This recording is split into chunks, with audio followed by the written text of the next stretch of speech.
Process की शुरुआत करते हैं। आप लोगों ने सबसे ज़्यादा जो डाउट्स लाए हैं वो लाए हैं आप लोग SL trailing, stop loss trailing में आप लोगों को तकलीफ होती है। देखिए, स्टॉप लॉस ट्रेलिंग एक ब्रॉड सब्जेक्ट है, बड़ा टॉपिक है, ठीक है।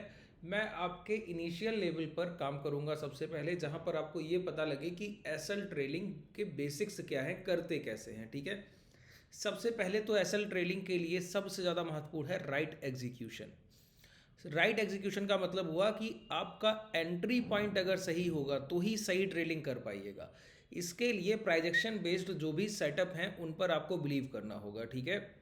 जैसे कि प्राइजेक्शन बेस्ड सेटअप में अगर बेस की बात की जाए तो मैं बोलूँगा सपोर्ट और रेजिस्टेंस पहली टर्मिनोलॉजी है जिससे आपको परिचित होना होगा। सपोर्ट और रेजिस्टेंस कैसे काम करता है ये तो समझ में आना चाहिए। देखिए, सपोर्ट और रेजिस्टेंस के बारे में मैंने आपको लास्ट सेशन जो मैंने अभी दोपहर में किया वहाँ पर भी आपको बताया कि सपोर्ट और रेजिस्टेंस दो तरीके के होते हैं। एक होता है स्टैटिक और एक होता है डायनेमिक। स्टैटिक वो रेजिस्टेंस जो कभी नहीं बदलेगा। अगर आप सपोर्ट और रेजिस्टेंस की थ्योरी को सही समझेंगे उसके बाद ही एसएल ट्रेलिंग की तरफ बढ़ना संभव है, बाकी स्टॉप लॉस ट्रेलिंग की तरफ बढ़ना संभव नहीं है। तो हम लोग इसको पार्ट बाय पार्ट कर सकते हैं। ये जो मैं सेशन कर रहा हूँ इसमें आपको मैं सपोर्ट रेजिस्टेंस की थ्योरी को क्लियर कर दूँ।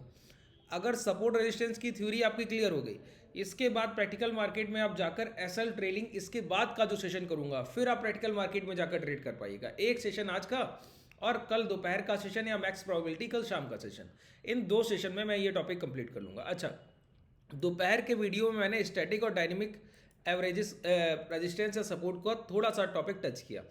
अगर आप लोगों ने दोपहर का सेशन नहीं देखा है तो नीचे डिस्क्रिप्शन में टेलीग्राम का लिंक मिल जाएगा, वहाँ से जाके दोपहर के सेशन को आप लोग 2 बजे के आसपास का सेशन वो अपलोड हुआ होगा, उसको जाकर देख सकते हैं। वहाँ पर आपको सपोर्ट रेजिस्टेंस की थ्योरी, थोड़ी सी थ्योरी के बारे में मैंने बताया है। पहले इस सेशन को कंप्लीट देखने के बाद उस सेशन को देखिएगा।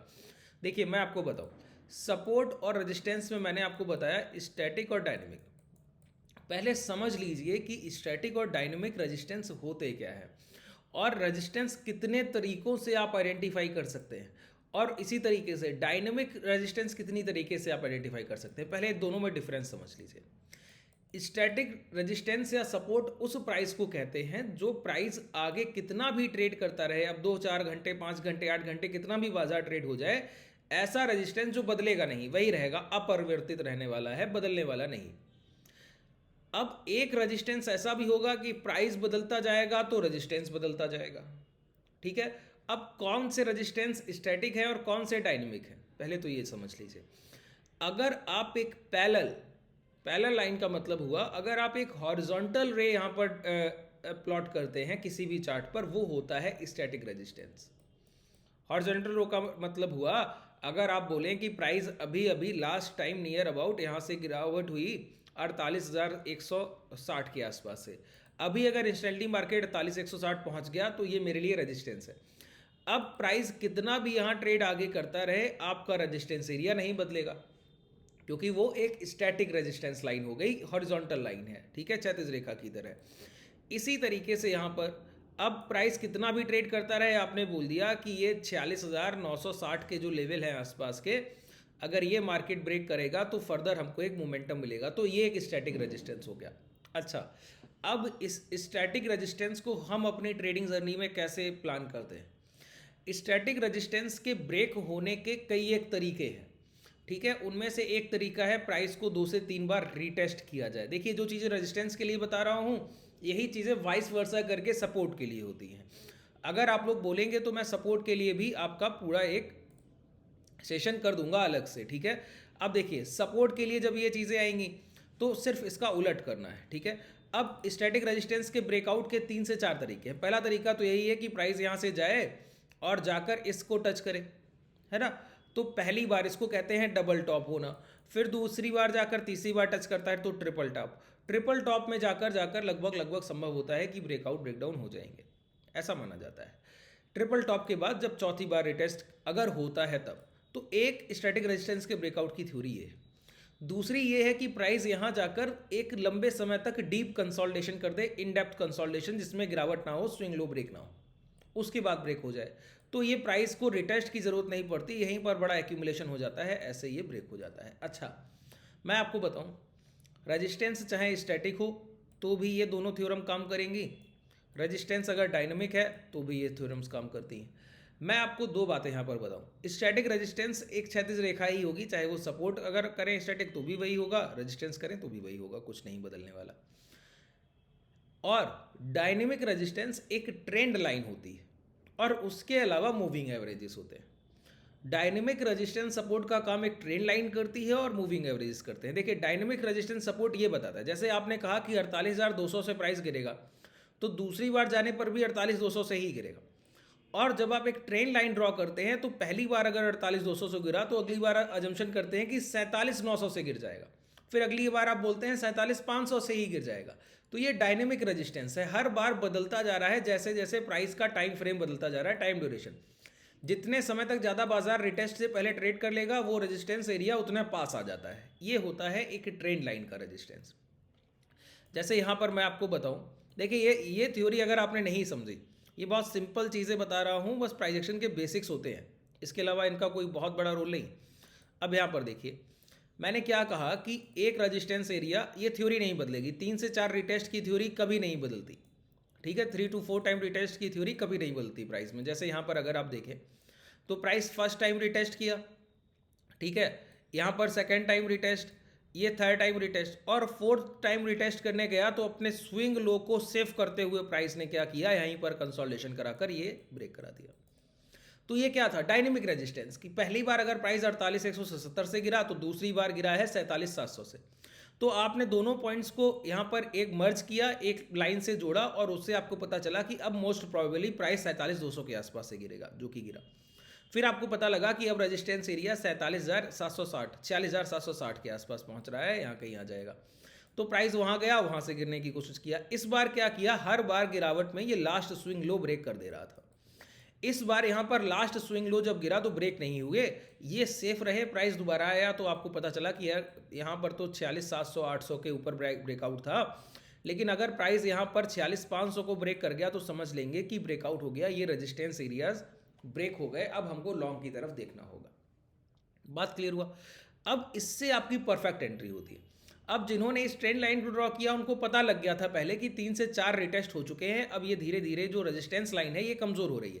अगर आप, ये एक दरवाज़ा है सर, एक किवाड़ की तरह मैं बोलूँ, इस पर आप बार बार रीहिट कीजिए, एक बार मारा, दूसरी बार प्रहार किया, तीसरी बार, चौथी बार, तो पहली बार में टूटेगा नहीं, कमज़ोर होगा, दूसरी बार में और कमज़ोर होगा, तीसरी बार में संभावना है टूट सकता है, लेकिन चौथी बार में लगभग तय है कि टूट जाएगा। यही रेजिस्टेंस है। अगर कोई फ्रेश पॉइंट है जहां से गिरावट हुई और अभी आप वहां पहुंचे ही नहीं, तो आप कैसे बोल सकते हैं कि वो टूटेगा। अभी आप उसको तोड़ने की कोशिश कीजिए, वो एक रेजिस्टेंस एरिया है, प्रतिरोध है, सेलर का एवरेज प्राइस है, वो सेलर वहां से बिकवाली कर रहे हैं सर। तो आपको वहां पर जाकर पहले एक्यूमुलेशन करना होगा, तोड़ने की प्रयास करने होंगे। तोड़ने के प्रयास में सेलर की जो पेंडिंग क्वांटिटी है उनको एग्जीक्यूट कराना होता है। जाइए, एक बार टच कीजिए, सेलर हाई सेलिंग करेगा, प्राइस रिट्रेसमेंट करेगा, आप फिर हाई बाइंग कीजिए, फिर प्राइस को ले जाइए। तो ये आपकी 3 से 4 कोशिश में सेलर की सारी क्वांटिटी सेलिंग की एग्जीक्यूट हो जाएंगी, उसके बाद डिमांड हाई हो जाएगी, ब्रेक हो जाएगा। सिंपल फॉर्मेशन होता है, ठीक है। यही मैंने आपको यहाँ पर बताया। 3 से 4 बार में कोई भी सपोर्ट या रेजिस्टेंस कमजोर हो जाता है, जैसे ये रेजिस्टेंस कमजोर हो गया। अब हमारे लिए ये ट्रेंड लाइन डायनेमिक थी, पता लग गया ना। इसी तरीके से दोपहर के सेशन में आपको सिंपल मूविंग एवरेज बताया, ठीक है। सिंपल मूविंग एवरेज में मैंने आपको बताया कि मूविंग एवरेज में अगर आपको फर्दर मोमेंटम के लिए जाना होता है तो सेलर का एवरेज प्राइस अगर ब्रेक डाउन हो गया तो हो जाएगा। तो आपने देखा था कि सेलर का एवरेज प्राइस क्या आ रहा था जब आपने प्लान किया था, नियर अबाउट 46,970 या 960 के लेवल के पास आ रहा था।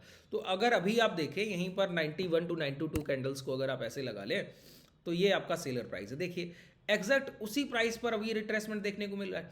एग्जैक्ट इसी प्राइस की अगर स्टैटिक ये लाइन अगर ड्रॉ करेंगे, ये ब्रेकआउट हुए तो आपको यहीं से एक मोमेंटम मिलेगा। अब यही मोमेंटम देखिए, सपोर्ट रेजिस्टेंस बताने का पूरा अर्थ यही है कि अगर एक बार आप resistance area, support area logical तरीके से समझ गए तो आपकी एंट्रीज अच्छी होने लगेंगी। आप ये समझेंगे कि हमें कब खरीदारी की तरफ देखना है और कब बिकवाली की तरफ देखना है। अब रेजिस्टेंस एरिया ब्रेक हो गया, जैसे ट्रेंड लाइन ब्रेक हुआ तो हमको खरीदारी की तरफ देखना है ना।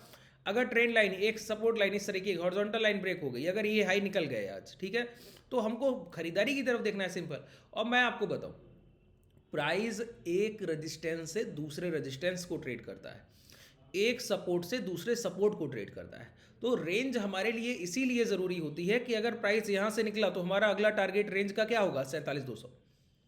तो अगर यहाँ से निकलेगा तो हमारे लिए ये टारगेट है। इसी रेंज के अंदर आप 30 सेकंड के स्काल पर हैं, 2 से 3 एंट्री लेंगे। 2 मिनट के ट्रेडर है तो एक एंट्री में ये 200 पॉइंट आप कवर करेंगे, है ना। तो ये इस रेंज का मोमेंटम हमको मिलता है ट्रेड करने के लिए। जैसे अगर मैं आपको बोलूँ कि कल के आज के डे हाई और आज के डे लो अपने आप में एक रेजिस्टेंस और सपोर्ट होते हैं। जैसे आज का कोई लो लग गया तो ये अपने आप में एक क्या है, ये अपने आप में एक सपोर्ट एरिया है। आज का कोई हाई लग गया, ये अपने आप में एक रेजिस्टेंस एरिया है। अब इसी तरीके की सिंपलिसिटी के साथ अगर आप देखें तो कल के हाई और कल के लो हमारे लिए क्या है, सपोर्ट और रेजिस्टेंस एरिया। तो जैसे ही कल का हाई निकला तो हमको एक मोमेंटम मिला जो प्रीवियस डे कल के हाई से उसके पहले के हाई के दिन तक ले गया। बात क्लियर हुआ। तो मोमेंटम को हमको कैरी ऑन कहाँ करना था, प्रीवियस डे के हाई से, मतलब एक रेजिस्टेंस एरिया से दूसरे रेजिस्टेंस एरिया तक। तो अगर आप इन सिंपल चीज़ों को ही मार्क करके बैठते हैं अपने चार्ट पर इस तरीके से और छोटे टाइम फ्रेम पर जाकर देखते हैं तो मोमेंटम कितने शार्पली आपको मिलते हैं। देखिए यहीं से प्राइस चला, यहाँ तक पहुंचा, अभी जाकर यहीं पर कंसोलिडेशन करा। ये जो तरीका है ट्रेड करने का, कितना सिंपल लॉजिक के साथ आपको ट्रेड करना सिखा रहा हूं, ठीक है। अब यहाँ पर क्या है, आवरली टाइम फ्रेम पर आ जाइए फिर से दोबारा लौट कर, ठीक है। अब प्राइस में आप कब लॉन्ग करेंगे, जब ये हाई निकलेंगे। तो ये हाई मार्क कर लीजिएगा। ये हाई निकलने पर आपको अगले टारगेट के लिए कहाँ जाना है, ये जाना है। तो ये रेंज आपके लिए प्रॉफिटेबल होने वाली। और ये रेंज अब क्या करेगी, ये पेशेंस टेस्ट करेगी। हम लोगों को वेट करना है, इंतजार करना है। या तो स्विंग लो ब्रेक कर दीजिए कोई बड़े, अभी तो स्विंग लो ब्रेक हो नहीं रहे तो शॉर्ट सेलिंग की तरफ अभी जा नहीं रहे। लॉन्ग अब तब करेंगे जब प्राइस 46,950 या 960 के लेवल के ऊपर सस्टेन करने लगे, और फिर हम लोग जाएंगे 47,200 के टारगेट के लिए। तो आपकी एंट्री जितनी परफेक्ट होगी, देखिए अब यहाँ पर आपने एंट्री किया तो आपके माइंड में एक पहली बात है कि 47,200 के आसपास हमको पहला रेजिस्टेंस मिलेगा। देखिए बायर के लिए ज़रूरी है कि जहाँ पर मोमेंटम ओवर वहाँ पर बायर एग्जिट।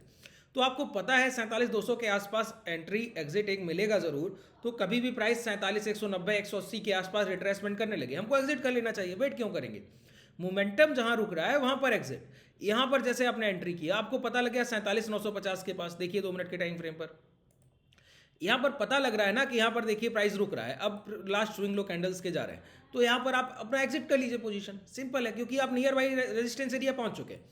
अब जिन लोगों ने यहाँ अपने प्रॉफिट बुक नहीं किए, यहाँ एंट्री कर ये आपका रेजिस्टेंस एरिया था, इसको प्राइस निकला, वैलिडेशन हुआ, एंट्री किया और यहाँ पर मोमेंटम खत्म हो रहा था, एग्जिट हो गए।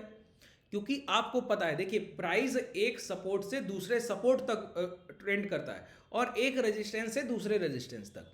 फिर अगले रेजिस्टेंस पर जब प्राइस पहुंचता है उसका उस रेजिस्टेंस के पास जैसा एक्ट होता है, जैसा बिहेवियर होता है प्राइस एक्शन, उसके अकॉर्डिंग हम ट्रेड्स प्लान करते हैं। और अगर उसका बिहेवियर ना तो बायर साइड है ना सेलर साइड है तो हम वेट करते हैं, ठीक है, पूरा प्योर सिग्नल का। जैसे यहाँ पर प्राइस पहुंचा, अब प्राइस ये डाउनफॉल की तरफ आ रहा है और स्विंग लो अगर ये फिर से ये हाई के अंदर आ गया यहाँ पर 46,700 के अंदर, फिर हम लोग शॉर्ट सेलिंग की तरफ कोई मौके ढूंढेंगे।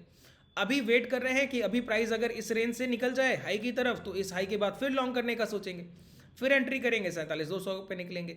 अगर इनके अंदर आ गया तो शॉर्ट सेलिंग के लिए जाएंगे 46,700 के नीचे 46,500 के टारगेट लेने लगेंगे। ये जो ट्रेड करने का तरीका है ये सिंपल और इफेक्टिव है, ठीक है। इसमें एसल ट्रेलिंग बिल्कुल सिंपल है। आप एक रेजिस्टेंस के बाद अगले रेजिस्टेंस का टारगेट लेते हैं, सिंपल। एक सपोर्ट के बाद अगले सपोर्ट का टारगेट लेते हैं, सिंपल। इसके अलावा कुछ खास करने की जरूरत नहीं है। ये मैंने आपका बेस क्लियर कर दिया आज के सेशन में सपोर्ट रेजिस्टेंस को लेकर, ठीक है।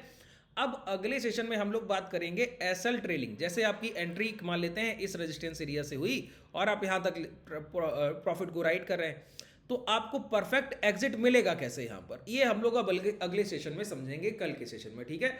आज के सेशन के लिए आपके लिए चीज़ें पर्याप्त हैं। अगर आपने प्रीवियस वीडियोस को नहीं देखा है और अभी तक हमसे नहीं जुड़े हैं तो नीचे डिस्क्रिप्शन में आपके पास टेलीग्राम ग्रुप का लिंक है, वहाँ जाकर आप हमसे ऐड ऑन हो सकते हैं। धन्यवाद।